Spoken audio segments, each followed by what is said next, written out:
पाठ 5 शीर्षक है गुड़िया की शादी। गुड़िया की शादी देखिए, गुड़िया में छोटे ऊ की मात्रा है। तो आज हम इस टॉपिक में छोटे ऊ की मात्रा के शब्दों का उच्चारण करेंगे और उसे सीखेंगे कि छोटे ऊ की मात्रा कैसे होते हैं। गुड़िया की शादी, छोटे ऊ की मात्रा, देखो, पढ़ो और सीखो। क, फिर जोड़ है छ, फिर जोड़ है छोटे ऊ की मात्रा का। देखिए छोटे ऊ की मात्रा किस ओर लगती है। फिर एक जोड़ है अ का, फिर जोड़ है आ की मात्रा का, तो बन गया कछुआ। फिर है दूसरा चित्र है सुराही का। स है, स के जोड़ है, फिर छोटे ऊ की मात्रा है। स पे छोटे ऊ की मात्रा लगी है। फिर र है, फिर आ का डंडा है, फिर ह है, ह पे है बड़ी ई की मात्रा। सुराही। फिर है मुर्गी, म पे छोटे ऊ की मात्रा है मुर्गी।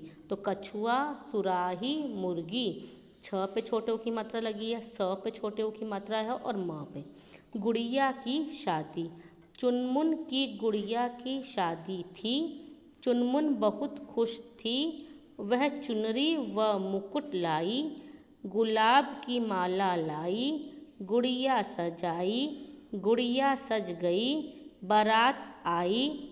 चुनमुन ठुमक ठुमक कर नाची, गुजिया गुलाब जामुन खाए, मधुर गीत गाया, गुड़िया का विवाह हुआ। इस पाठ में चुनमुन अपनी गुड़िया की शादी करती है। आप देखिए इसमें हम प्रश्न ये भी बना सकते हैं कि गुड़िया किसकी गुड़िया की शादी थी। ये चुनमुन की गुड़िया की शादी थी। वो क्या लेके आई? वो चुनरी और मुकुट लेके आई। उसने किसकी माला बनाई थी? उसने गुलाब की माला बनाई थी। उसने किसको सजाया? उसने गुड़िया को सजाया।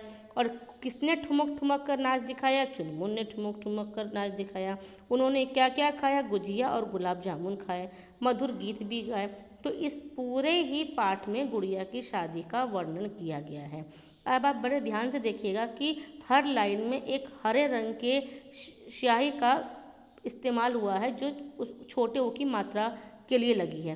तो आप इन शब्द जितने भी इसमें छोटे ऊ की मात्रा के शब्द हैं उन्हें आप अपनी अभ्यास पुस्तिका में लिखेंगे और उसे याद करेंगे कि छोटी ऊ की मात्रा के कौन कौन से शब्द होते हैं। और इस पाठ का कम से कम आप 2 बार उच्चारण करेंगे जिससे कि आपकी उच्चारण शुद्धि हो जाए, आप बिल्कुल ठीक ढंग से इसको पढ़ सकें। और इसमें से जितने भी छोटे ऊ की मात्रा हैं उन्हें आप लिखेंगे, शब्दों को मिलाकर भी लिखेंगे। जैसे जामुन, जामुन, गुड़िया, सुराही, कोई भी शब्द आप लिख सकते हैं। और प्रश्न भी इसमें आ सकते हैं, किसकी गुड़िया की शादी थी? उत्तर था चुनमुन की गुड़िया की शादी थी। चुनमुन कैसे नाची? चुनमुन ठुमक ठुमक कर नाची। अगर हम पाठ को सही से पढ़ लें तो हमें किसी भी प्रश्न का उत्तर देने में कोई कठिनाई नहीं होगी। लेकिन सर्वप्रथम क्या है कि हमें पाठ सही का मतलब समझ में आना चाहिए कि इस पाठ में क्या कह रहे हैं। तो आपको इस पाठ में से छोटे ऊ की मात्रा को छांट कर अपनी अभ्यास पुस्तिका में लिखना है और इसका उच्चारण कम से कम 2 बार आपको करना है।